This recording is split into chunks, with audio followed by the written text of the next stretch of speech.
here's our next NMR. I see a highly shifted peak up here. This makes me think benzene. Something like this. We don't know, it has to at least be bonded to one thing if it's going to be bonded to the molecule. I don't know how many things it's bonded to. This is definitely unsaturated because a fully saturated hydrocarbon, 8 times 2 is 16 plus 2 would be 18. So this is definitely unsaturated by several degrees. So fully fits the benzene sort of structure. This is likely a quartet, hard to tell. I try not to go out on the limb and say for sure whenever the peak is really small. This looks really funny because this peak is tall, but these are about the same size. That makes me think this is not a triplet, because a triplet would look more like this, where the center peak would be the tallest. But in this case, an outside peak is the highest. So what that makes me think is this is actually two separate peaks. I kind of think we've got a doublet right here and a singlet right there. Okay, so it looks like we have both a doublet and a singlet.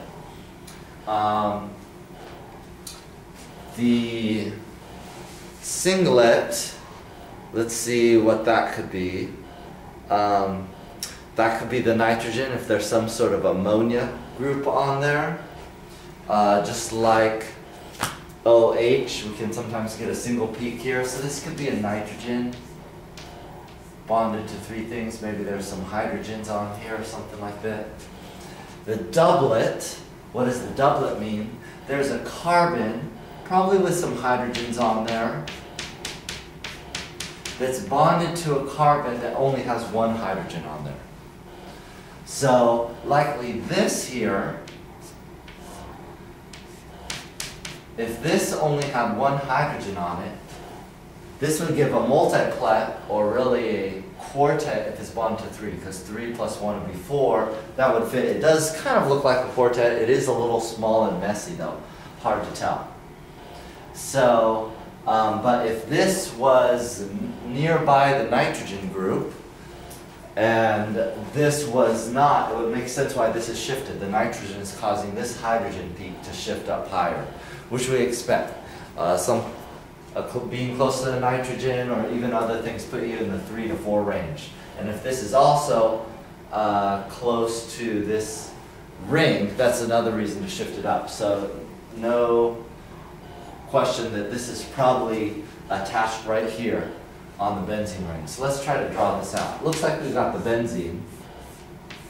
Then the second highest thing is probably the thing attached to the benzene, which I think is a CH. C1H on there. I think this is neighboring the CH3. And the reason for that is this will give a multiplet, or really a quartet, which makes sense here. And the CH3 we're getting a singlet, so or a doublet I mean, because next to 1 plus 1 that would be 2. So I think this CH3 is that one. And this is just giving a single peak here, which amine groups do, so do OH groups. Sometimes they give singlet, sometimes they look messier than that. And I think this is our structure. Let's see if there's 8 carbons. 1, 2, 3, 4, 5, 6, 7, 8. There's how many hydrogens? 1, 2, 3, 4, 5, 6, 7, 8, 9, 10, 11, and 1 nitrogen. I think that all fits. This should be our structure right here.